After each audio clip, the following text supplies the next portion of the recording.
Have you thought about how YouTubers do credit? I mean, in literally any category, like, is the original owner of the video mentioned?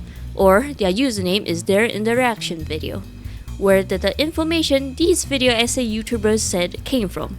And especially, are the things they are saying even true? Well, since you're here, let's have an in-depth talk about... Now, if you're not claustrophobic, you might be after this. When a creator who's made their entire career exposing others is finally being underrepresented in the British entertainment industry till that Logan Paul is suing me for CryptoZoo, only a year after he thanked me for it. Let's start this off simple. So, if you remember this woman, SSSnpierwolf, she and Jacksfilm had basically gotten into a kind of beef due to the fact that besides her reactions basically being a nothing burger, she also oftentimes, for some odd reason, would either cut off the original poster's name tag or it's just not there. I'm not sure why she would do that, but she used to do it often. Nowadays, it doesn't seem like she does it anymore, which is an improvement, but yeah, her reaction videos are still like that. Are you? This is what a breadcrumb. It's just a little breadcrumb. Ah! In her butt! She got breadcrumbs in there? Why was it going for that? I have never seen a goose attack somebody like that. Like, girl, what you got in there? And Jacksfilm did actually make a video on these types of content creators who just drink water and react to funny videos. There's one guy, Jeffrey X, who does credit the videos, but it's only there sometimes. Another creator that I have found, Alpha Sapor, does sometimes credit the original poster, but it's very small. And it seems like he doesn't always credit it either. And that's the thing with these creators, is that they seem to have inconsistencies when it comes to whether or not they would credit the original poster of the video they are reacting to. And even if they do, obviously there is a massive grey area with these kinds of react content, since it's only the reactor that is getting the views, not the original poster. To add on about Jacksfilm and SSSnpierwolf, the boiling point of their beef is when she doxed them. How? By literally posting the front of his house on her Insta story. Which, you know, it's just one step away from posting the address literally to the public. And this is his video when it happened on stream. Y'all look at general real quick. I got one wrong though. Yeah. Holy shit. What? Yeah, she really. Wow. Oh my Sorry, god. what? Ew. I didn't really believe it. No, I But just that's crazy. How would she know? Ew, I'm gonna. Alright, hold on. How I would she wanna. know? I'm gonna tweet that and say, hey, please don't. That's creepy. Hold on. Hold on. Stop. What's going on? Hold on. Go look at the general. Oh shit. Yeah, hold 'cause you on. pause. Yeah, pause. This is like Yeah, hold on. This is tea. fucking Is she like trying to dox you right now? I don't know, but that's that really like scary. yeah, that's That's not good. really sketchy. That's like That's extremely, so sketchy. Nah, fuck that. How would she know where you Fuck live that. though? How the fuck does she know where we live? Leave me alone. Fuck. I'm sorry. She's in the house right now, Jack. Shut up. She's literally outside your house. Like 5 minutes ago posted. Wait, what? She's literally right outside your Oh house. my god! This is happening right The fucking now. fuck? Call the fucking police. Fucking sue Actually. her. Wait, what? Call the police. No, there's I'm a not joking. video. She's outside your house right now. What the fuck? Holy shit. She literally on her posted Instagram. a video on her story 5 minutes ago. I'm of her. reporting Oh my god, she Yeah. is. She's outside our house. Fucking record That- this right now. She's fucking God, doxing you. Yeah, that's like. Yeah, no, this is fuck her. Oh my god, that's horrible. No, that is huge No, it's violation not. of privacy and so much else. There's so much wrong with that. No, I'm not getting out, dude. Fuck that. No, No, fuck leaving. that. stay inside, Call- absolutely. Call the cops and show them the Yeah. Instagram story. Hold on. I'm gonna go And- outside. Aaron, No, no, don't. Aaron, don't, Aaron, don't, Aaron, don't, no, Aaron, don't. Do not. Don't, please don't. Alright, hold on. Please Should we? I'm gonna end this. Yeah. But Yeah. yeah, end the stream. Sorry, gamers. Thank you for coming out. But Yeah. this is And he made this post as well. I obviously don't think that Jack deserved to get doxxed, and in this case, internet drama should just stay internet drama, but lower. There is also another massive YouTuber who does this kind of slop reaction content, Mr. Ali A. Oh yeah, this meme originated from him if you didn't know.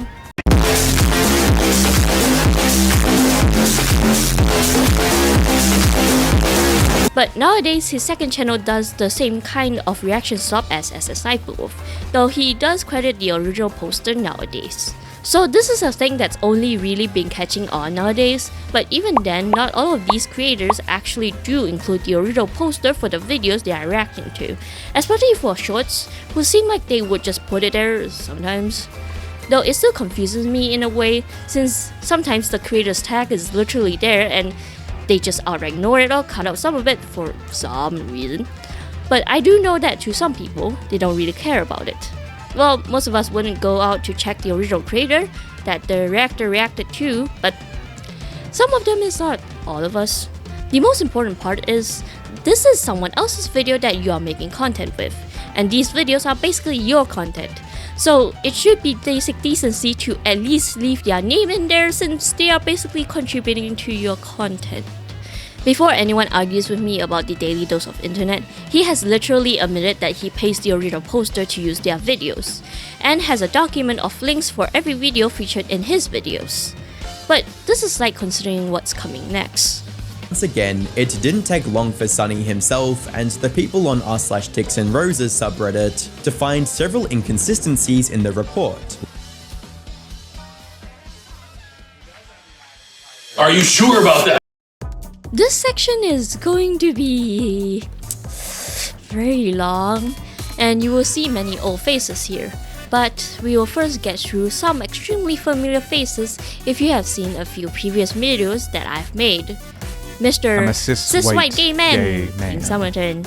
So besides his plagiarism, he also has massive issues when it comes to crediting. As Hbomberguy had shown in his video, on a video that James had made, he only credited some of these authors despite this massive list. And also sometimes he just has blatant misinformation which makes you wonder where he even got things horribly wrong. And say it anyway. Bullshit. That has to be bullshit. Show me one historian that says that jealousy of hot German bodies was even remotely a motivating factor in enlistment. Only a third of the army enlisted voluntarily, most were drafted, and it's not like GIs could pick and choose which theater they fought in. At this point, you wonder if James just put shit out of his ass just because it could. He doesn't actually audibly credit anyone for any of the information he has gotten, so it does make me wonder if he just repeats things that he thinks are true, which would probably be the case considering his track record. Thirst for Dahmer made apparent on TikTok and Twitter, with hordes of white women droning over how attractive he is. The other offender is Illuminati. Illuminati did also just plagiarize an entire documentary about anti-vax, though she frequently just doesn't properly cite where she's quoting from and sometimes who she meant. But mostly just the fact that since she plagiarized, she just decided to not even tell you where the quote is from. Oh well, she just credits the wrong person. Established a scientific system that would satisfy Wakefield and Pounder for testing. And Pounder? Wait a second, who's Pounder? This Pounder guy never comes up again in the video. She brings him up here by mistake because she's paraphrasing another section of the documentary. He established a scientifically valid system that would satisfy Dr. Wakefield and his head of department, Professor Roy Pounder. Roy Pounder is an important character in the story. Blair has cut him out completely to save time, but she accidentally kept this one reference. So I did a small bit of digging. By that I mean I clicked on popular and decided to check out an older video which was on Xian. I looked up one of the sources and yeah, she doesn't quite use their words directly, but I mean a good part of this video is just this article by Public Eye. Also, I'm not sure why she says Xian Village when the actual place is Namchun Village. And it's called that because the factories there almost exclusively produce clothing for Xian. So, you know. And her secret mission in Xian Village, the same place Six Tone had investigated just months before. I did check on her latest upload, which was back in February 14, 2024. And I could have missed something since I'm only taking a quick glance, but I didn't really notice anything off with her scripts. It could be that I missed something since I have someone else I want to look more in depth at. But I will look back on it when I make an episode solely about her that isn't apologies from the grave. Yeah, I'm milking content, I know, but honestly, I have different series for different in-depth views anyways. But moving back onto the person, or well, the crowd I want to look into, which is the drama slop channels, and most notoriously, internet anarchists. Hbomberguy did mention this very briefly in his very long video, but he has mentioned that drama YouTube has a way of crediting, where sometimes they credit the other drama channels that made a video on the drama before them. And due to all of the internet anarchist drama lately, I decided to look more into him. So this is a part of this video about Ticks and Roses, a TikToker who was faking Tourette's syndrome. Once again, it didn't take long for Sunny himself and the people on r/Ticks and Roses subreddit to find several inconsistencies in the report, like how some diagnoses for PTSD were mentioned twice, and how for some reason their doctor had thought it very important to specifically mention that Emerald was a quote very pleasant 27-year-old left-handed lady in the personal history section. A Redditor even mentioned a more basic problem with the diagnosis themselves. So, a bit of background, this video, as shown on Mr. Snowflake's second video about internet anarchists and his plagiarism, was entirely copied from Written Pictures, even right down to the way some visuals were shown on screen. Making the condition look like a performance. As if they'd been playing up their condition for the camera in a carefully controlled performance. Oh, I'm having a severe tic attack while driving? Better get my phone out. With comments that read, oh, I'm having a severe tic attack while driving. Better get my phone out. Alright, I know that it might sound a little far-fetched since you can avoid these videos as they also originated from Sunny V2, but it feels a little too similar. But moving back on topic, internet anarchists attributed the findings of inconsistencies on Ticks and Roses diagnosis report on something that Sunny V2 and the Ticks and Roses subreddit found, and especially on the fact about the trademark. Prompted Sunny to actually pay closer attention to the logo on the form itself, which in turn led to him discovering that the official Virginia Mason logo had a small TM next to it, something that was missing from the logo on Emerald's report. Technically, it is correct to say that Sunny V2 noticed the trademark, but the issues with the logo was already referenced here on this Reddit post that Written Pictures showed, and also this second comment about the fact that Virginia Mason had changed their logo. You can technically attribute the trademark finding to Sunny V2, that's correct, though it's a bit more of a debate to say that Sunny found out about the inconsistency with the diagnosis. The Reddit post that Sunny used the comments from were posted on May 21st, 2021, and Sunny posted the video on February 10th, 2022, and his previous video was on February 4th, 2022. So it wouldn't take him literal months to compile all of this together, or at least so much earlier than this Reddit post. So while yes, the trademark can be attributed to Sunny V2, this part about the strange things about Ticks and Roses diagnosis cannot. Obviously, this isn't the first time that he did this. Like Hbomberguy mentioned in this video, for some reason, this comparison video from Brian Deer's documentary and Illuminati, who I refer to as Blair, is credited to Bolax. And also, I looked up the name, couldn't find it, and was wondering if he had gone delusional until a commenter pointed out that he didn't even spell the channel's name right. It was fucking Bolax. How the fuck do you not even get the name of the creator right? Thank you, kind commenter, for the pointer. Also, I checked, and Bolax actually credited Hbomberguy, who was the person who posted this video. Someone else's documentary directly into your script. Professor Pngtuber. Professor Pngtuber has long been controversial. A man named Hugh Pngtuber, a former immunologist who has been long controversial. So, you know, obviously since this has happened before, I decided to start looking. In his newest video about TV reviews, when he brought up Null at the tail end of the video, he introduced the man as like Null, who previously moderated sites like 9chan. Null is the previous admin of 8chan and the creator of Kiwi Farms, which is a hell forum. He used this livestream. And said that I should explain why, and I'll just read a post that I said, why would I say that lolicon is child pornography? Why would I do that when I said this in January of this year? And the underlined part is, anyone who, and this is me who wrote this, anyone who clutches pearls are fags, and the rationalization that there is some sort of lolicon to child rape as gateway has absolutely zero evidence to back that up. I found my evidence while hosting 9chan. That is the answer. The same exact people who were posting lolicon on the lolly boards were the same people posting child pornography on B. I have zero doubt in my mind at this point that there is not a huge huge overlap in those two groups. I can't really find where this live stream is from. He doesn't put up a channel name or linked it either, but he doesn't show any other creators aside from Chibi himself, so I didn't find anything. Though, just as I thought that he have stopped doing this, I found this section from his video about the streamer Rakai, trying to give an emotional statement to the camera. Swing shot. Ain't no way. He's good at the throws. He's emoting on him. A toda mi comunidad. Justice, justice, justice, justice. Cállate, niño, anda. Cállate, niño. Niño, cállate. Cállate, anda. Cállate, cállate. This got so much backlash and was hated universally by everyone. Even the last two competitors were so annoyed by this that they teamed up temporarily just to eliminate Rakai. You crying? Why you crying? A tear gonna come out? You crying, bro? Bro, the more you cry, the more I want to get you out. The less you cry, I won't get you out. Are you for real, bro? Making him cry. He's like, yeah, all target me. What you? Gang, you got 3 hearts. He has 2. Yeah, you have 3 too. He has 2 hearts. He should be the one crying. He should be crying. I'm the one that. So the original video is from Mr. Beast, from these timestamps. You can see this entire thing.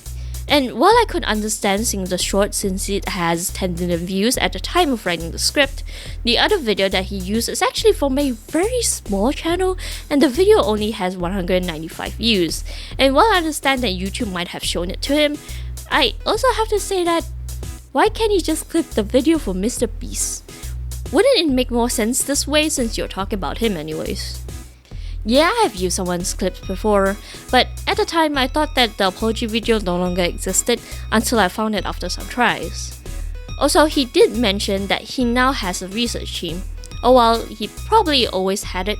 You may say, oh, these are old videos, he has probably changed. And yeah, you might be right, but this video about Rakai is 3 weeks ago, at the time of the script. It was posted on 25th of April. But oh well, it was a live stream, maybe it was... The Mr. Beast video is posted on the 5th of April, which means that there is a 20-day buffer time. Successful Celebrities clip was posted on the 6th, and Science Spectre's X clip was posted on the same day. Sorry for me just not understanding why none of his team could be bothered to use the moments from the OG video, when in the other videos I've combed through, he just uses clips from those videos, and they are probably credited to the creator they have gotten it from. So what's so different about this one that you decide to take clips from a smaller channel and another clips from shorts? If you don't want to download the entire video, you could have just OBS it or something. If it's like the case with this video he used when in his video about iDubbbz, where it's only mostly seen on Reddit and there really is only one bot of it, then putting the subreddit as a credit is fine. Though, now that I think about it, I still don't understand back then how he credited the wrong person. Bobax was basically reading the tweets that Hbomberguy made, and Hbomberguy is right there! Why did he credit Bobax for this? Like, I'm sure that I at least watched parts of the video, then why did he choose to credit Bobax for it instead of Hbomberguy? Much like this video with Rakai, why did he use the clips from the other clips channel instead of directly from Mr. Beast? Yeah, you could argue that it's his team's fault, much like how he blamed his plagiarism.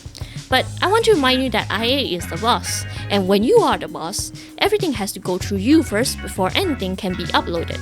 So basically, I saw this and was like, this is fine, and chose to upload the video. If there were any issues, he would have re-uploaded it.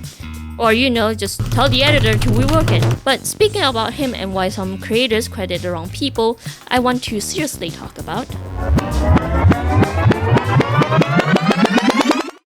As you can see from the differences in the length of the timestamp, this would take up the majority of the video. But as a community, we don't really talk about crediting.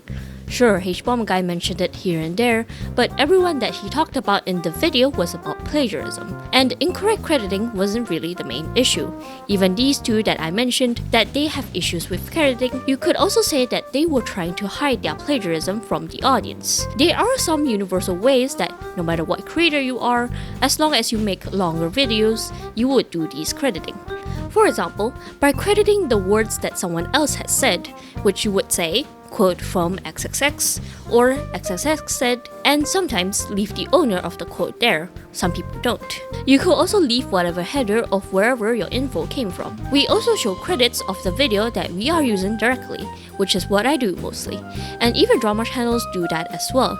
Some people, like Hbomberguy and The Right Opinion, will leave the name of the videos and the creator, and some like SunnyV2 and IA would just leave the channel name on the screen as the video plays, or sometimes not at all. And all of that is the basics, that universal credit everyone agrees on. And even if you don't leave the channel name on screen, if you have mentioned them before, that is fine. But then we come down to the research part. And this is where a lot of things would get iffy. We would start off light with the drama channels. So, a lot of drama channels feel like they have the same content, and honestly that's normal. The dramas that we are most familiar with are what get views, and it's very important for drama channels to get views.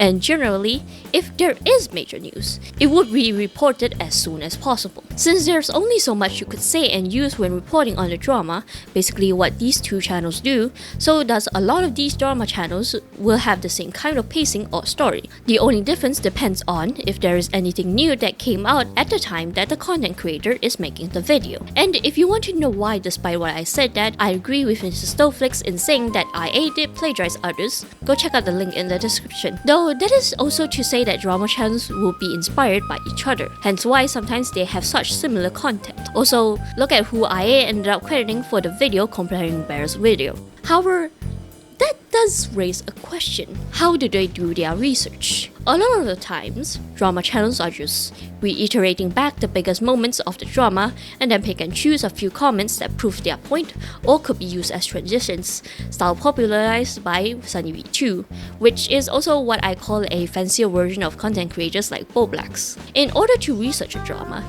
you have to start at the beginning, introduce the creator, then introduce how they got popular and what happened around them to cause them to be controversial, and including the defining moment that made people learn about the creator. Generally, how drama channels credit their sources is by words of others, or usually Twitter posts and Reddit posts. They don't add much of their own thoughts and opinions on it, they just report on the news. Meanwhile, for creators like The Right Opinion, Jay Aubrey, and D'Angelo Wallace, besides telling you about the info, as much of it as they could find on the content creator they are talking about, they also talk quite a bit about what they think as well. Usually, these creators make way longer videos and dive deeper into whoever they are talking about beyond just those specific moments. Usually, drama channels won't really include much of their research.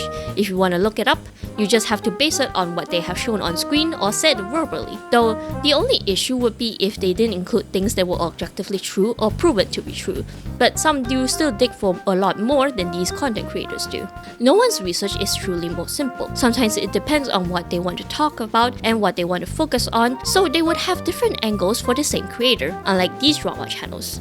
But that still raises the question for how their research is done. I will hold off on this since the next crowd that I want to talk about also has this issue. Alright, before anyone decides that I should be sentenced to death, let me clarify. I love content from people like David Archu, Super iPatchWolf, and even Hbomberguy, who I use as a base quite often for the previous videos. But there is a question that I want to ask. If I ask you to show me your script, and also if you have saved any links or references for your script, can you show it? There are obviously a lot of video essays and not all of them are like these. Some of them tend to be more subjective than others, but for those that aren't as subjective or a mix of both, what is their research like? See, when it comes to people who do video essays, they might not entirely credit others. Usually you do see it in the form of quotes, or tweets, or Reddit posts, or whatever other posts. The issue comes right down to what kind of research they have done and what research materials influence their thoughts. David Archu's most recent video is on recycling, and it's his most popular video yet. In his Patreon, which is free to join, he left some references in a nice list, which for any viewers or content creators wanting to look more into his statements is a good thing. But just to be fair, not all content creators do this. Like Accent Cinema, who makes, I guess you could say, medium-length videos on films. Unfortunately, even on his newest video, he doesn't really leave any links for where he found the information or where he based his opinions on. Let me reiterate before anyone gets the wrong idea. I don't mean that I dislike their content. I just want to have a very serious conversation about how we do crediting. I feel like this is especially true for content creators who do actual investigations or exposés. I was going to come forward and also going to the authorities isn't going to work, because what are you going to say? Like, you heard rumors that this person is this way or that. You know, there's obviously evidence of like the shad-based stuff. Like, that's been out for a while. People have internally known at the company that like Chris is kind of a potential minors attracted person. And the one content creator that I know who does this type of content is CoffeeZilla, whose content is mostly on exposing crypto scams. Hbomberguy basically made an expose video on plagiarism. I'm not saying that these content creators are not trustworthy. Nobody has come out to say anything about anything that these two people had said were false. And for CoffeeZilla, those that did make response videos only made what CoffeeZilla said even more true. But that's not the same for every creator. Famously and semi-recently, Pngtuber, whose first video about Mr. Beast really changed many views on him. But he killed his own momentum and put the final nail in the coffin was when he released a heavily unpolished video that had many statements that didn't have much proof. There are many videos, and I mean many, talking about how Pngtuber might have lied about everything. But yeah, he's never coming back. For YouTubers like these, especially if they are giving first-hand account to expose other content creators, while we should sympathize with them, we should also give them the benefit of the doubt, or at least not completely just jumping on the bandwagon like many others would do, because we, as the viewer, can never be absolutely certain that they are getting everything right, and mistakes are fine as long as they aren't misinformation. But what if they are? And we as a viewer really only ever get to see one side of the story. Unless the content creator the expose is about is objectively a horrible person, otherwise there's always a lot of room for doubts and even room for malicious interpretations. Remember the Slazo drama? There was drama regarding Slazo's creepy and terrible behavior towards women, but it was later proven by Slazo himself that while he was being inconsiderate to his girlfriend at the time, he immediately apologized and tried to bury himself. So whatever was accused of him wasn't a continued behavior. But even when the screenshots of the proof were cropped, many others had chosen to believe it and come out to accuse Slazo. So they spread lies without even looking more into it. And some did apologize while others were... well... I want to try and put this in as a concise way as possible, but this is my response to Michael and Slazo's video. There's a limit on this, so if I'm brushing over things, I'm trying not to. I just want to put everything in here in a place that is easy for people to be able to get to. I want to make a statement because of the fact that obviously I came out and supported Che when she posted her tweet longer, and obviously now Michael's video has come out where he's debunked some of the things that were put in there. First of all, I already knew that some of the screenshots that were used in Che's tweet longer were jokes. I was very much aware of that. This is important. Did you hear what he said? And let me quote it again. I already knew some of the messages in the tweet longer were jokes. I was very much aware of that. What? You're telling me and your audience that you already knew some of them screenshots were jokes? Then why the fuck did you tweet out, "It's incredibly brave to speak out about your experience"? I hope he doesn't get to continue doing this to other impressionable people. Those messages make me feel ill. Though all of this does beg the question, are content creators required to put out what sources they use as basis for their videos?